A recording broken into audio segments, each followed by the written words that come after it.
मसाने की कमजोरी क्या होता है डॉक्टर साहब? आप पेशाब कंट्रोल नहीं रख पाते, वॉशरूम की तरफ जाते हुए रास्ते में निकल जाता है, बार बार आना शुरू हो जाता है, या पेशाब की जल्दी हो जाती है, या पेशाब जलन के साथ आता है, गुर्दे में बार बार पथरी बन जाती है, और फिर रोजे के साथ अगर ये तकलीफ हो तो बहुत ज्यादा पेनफुल होती है। जब जिस्म में पानी की कमी होती है तो जो पथरी बनने का अमल है वो भी तेज हो जाता है, और जो ऑलरेडी बनी हुई पथरी होती है वो भी दर्द करना शुरू कर देती है। कि जो लेमन है इसके अंदर सिट्रेट होता है, सिट्रेट जिस्म के अंदर मौजूद नेचुरल स्टोन इनहिबिटर है। सॉल्ट का इंटेक जो है कम करें। जब आप ज़्यादा सॉल्ट इंटेक करते हैं तो गुर्दों के ऊपर प्रेशर ज़्यादा बढ़ जाता है। मसाने की कमजोरी क्या होता है डॉक्टर साहब? हाँ, ये बड़ा क्वेश्चन है। देखिए, उर्फ़े आम में मसाने की कमज़ोरी ये कहते हैं कि जो लोग अपना पेशाब होल्ड नहीं कर पाते, लाइक मसाना कमज़ोर हो गया। मसाना का मैंने आपको पहले बताया कि एक रेजरवायर है कि वो उसके अंदर दैट स्टोर्स यूरिन। तो अब क्या हुआ है कि मसाना जो है पेशाब होल्ड नहीं कर पाता, थोड़ा सा यूरिन आपका गुर्दा बनाता है, वो जैसे ही मसाने तक पहुंचता है तो आपको अर्ज हो जाती है कि मैंने वॉशरूम जाना, या आप पेशाब कंट्रोल नहीं रख पाते, वॉशरूम की तरफ जाते हुए रास्ते में निकल जाता है, या बार बार आना शुरू हो जाता है, या पेशाब की जल्दी हो जाती है, या पेशाब जलन के साथ आता है। तो ये तमाम अलामात जो हैं उर्फ़े आम में, जो आपका मसाने का कंट्रोल ख़राब होता है, या पेशाब बार बार आता है, या पेशाब निकल जाता है, इसको मसाने की कमज़ोरी कहा जाता है। और आम तौर पर अंदर ये जो ओल्ड एज ख़वातीन हैं उनमें और मर्दों के अंदर जो 40-50 से क्रॉस करते हैं उनके अंदर ज़्यादा होती है, लेकिन दोनों में वजूहात अलग-अलग हैं। डॉक्टर साहब, मोटापा भी एक इसकी वजह होती है, उसकी वजह से भी क्या मसाने की कमजोरी? बिल्कुल। जब देखिए, मोटापा तो जिसे कहते हैं ना उम्मुल अमराज है, उसकी वजह से तो बहुत सी बीमारियां आनी है। तो एक मसाने के ऊपर इतनी बड़ी फैट का प्रेशर आया हुआ है, एक्सटर्नल प्रेशर ज़्यादा है, तो वो भी तो सिग्नलिंग करता है ना कि यूरिनेट करने के लिए। तो मोटापा तो उम्मुल अमराज है, उसने तो आपकी हर बॉडी के जो है उसको अफेक्ट करना ही करना है।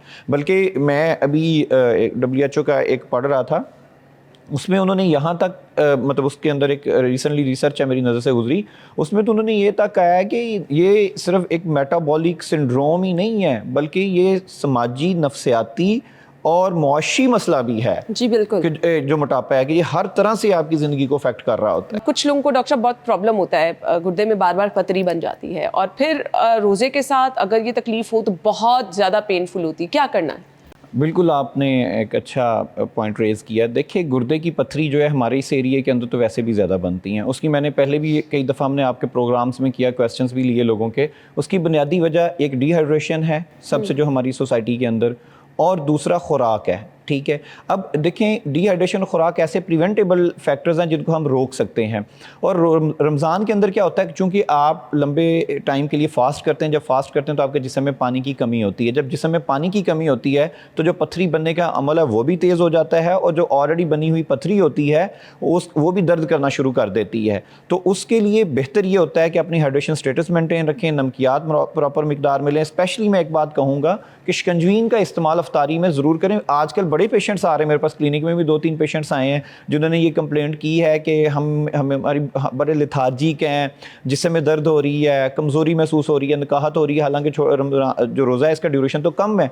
उसकी बुनियादी वजह यह है कि सर्दियाँ और थोड़ा सा मौसम बेहतर होने की वजह से हमारा पानी पीने की मिकदार कम है, और दूसरा हमने मशरूबात नहीं लिए। शिकंजवीन जिसमें मुनासिब मिकदार में नमक डला हुआ हो, मुनासिब मिकदार के अंदर चीनी डली हुई हो, और लेमन 2 डाले हुए हों एक जग के अंदर, वो एक बड़ा ही जैसे कह लेना कि ना सिर्फ वो उसका जायके में एक बहुत अच्छा बन जाता है, बल्कि एक आपके लिए सेहतमंद मशरूब बन जाता है, जिससे आपके गुर्दे भी ठीक रहते हैं। गुर्दे की में के अंदर बनने वाली पथरी का जो अमल है वो ना सिर्फ कम हो जाता है, बल्कि दर्द का चांस भी कम हो जाता है। दूसरा, आपने क्या कहा, अगर दर्द बहुत ज़्यादा हो जाए तो क्या करें?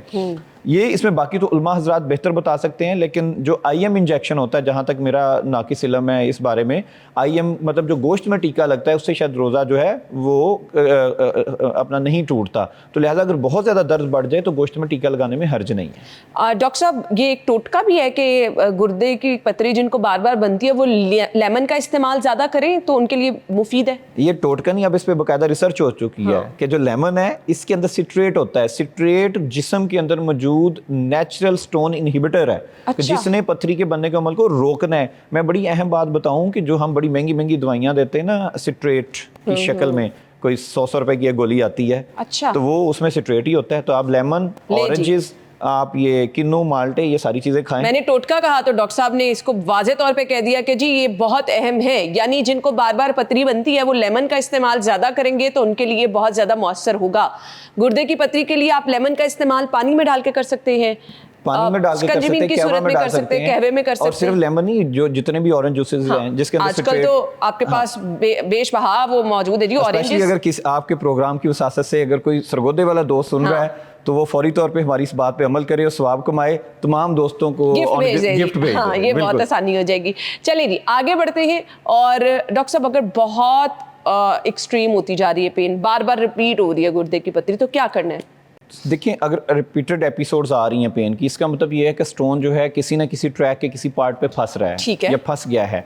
अब इसके लिए इमीडिएटली अपने डॉक्टर से रजू करें, अल्ट्रासाउंड, एक्सरे, मुनासिब टेस्ट जो होगा वो करवा के उसकी लोकेशन और साइज़ देखा जाएगा कि वो किस जगह पे है और कितने बड़े साइज़ का है। जो 1 सेंटीमीटर से नीचे का है तो वो दवाई से ही उसका इलाज हो जाएगा। अगर 1 सेंटीमीटर से ऊपर है तो उसके लिए अब जदीद इलाज है, जो मैंने जिसके अंदर अभी किया भी है, जो आपके प्रोग्राम में भी कोट हुआ, उसके बाद हमने इस पर व्लॉग भी किया कि अब ऐसा तरीका आ गया है जिसे हम RIRS बोलते हैं, जिसके अंदर गुर्दे की पथरी के इलाज के लिए ना जिस्म पे कोई कट लगता है, ना चीरा दिया जाता है, ना ब्लड निकलता है और ना सुराख किया जाता है। अच्छा। बल्कि पेशाब के रास्ते के जरिए कैमरा डाल के बगैर खून बहे पथरी जो है ख़त्म कर दी जाती है और मरीज़ शाम को उठ के अपने घर चला जाता है। सही। सो डॉक्टर साहब जिनको बार बार रिपीट होती है, एक दफ़ा इलाज कराया दोबारा पथरी बन गई, तो उनको कुछ अपनी डाइट वगैरह में भी ख्याल करना है? कौन सी ऐसी चीज़ें हैं जो ट्रिगर करती हैं, बार बार पथरी बन जाती है, इसको रोकना कैसे है? और फिर ये क्या जेनेटिक भी होता है कि अगर फैमिली में है तो आगे होने का खदशा है, आपको मोहतात रहना है? देखिए, ये तो डॉक्यूमेंटेड अब रिसर्च आ चुकी है कि जिस बंदे को ज़िंदगी में एक दफ़ा पथरी होती है 50% चांस है कि उसको दोबारा भी होगी। मतलब 100 में से 50 बंदों को दोबारा होनी है।